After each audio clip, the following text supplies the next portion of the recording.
Asia কাপের প্রথম match জিতে শুভ সূচনা করেছেন বাংলাদেশ। তবে আসল পরীক্ষা শনিবার শ্রীলঙ্কার বিপক্ষে আবুধাবি শেখ জায়েদ স্টেডিয়ামে রাত 8:30টায় মাঠে নামবে লিটন দাসের নেতৃত্বাধীন দল।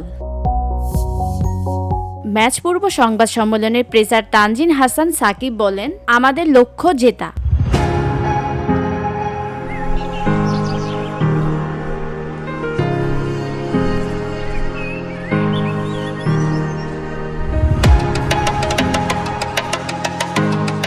শ্রীলঙ্কার বিপক্ষে আগেও জিতেছি, তাই আত্মবিশ্বাস আছে। সমর্থকদের সাপোর্ট সবসময় পাই, এবারও আশা করি পাবো। সাম্প্রতিক সিরিজের অভিজ্ঞতার কথাও স্মরণ করালেন তিনি। ওয়ানডেতে হার টেস্টে ড্র আর টি-20তে জয়। আমরা জানি তারা কি করতে পারে, মূল খেলোয়াড়দের আটকাতে হবে।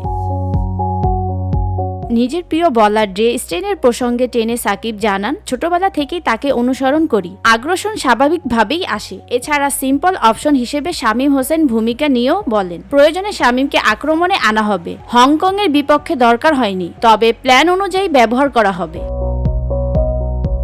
VOD Bangla news desk.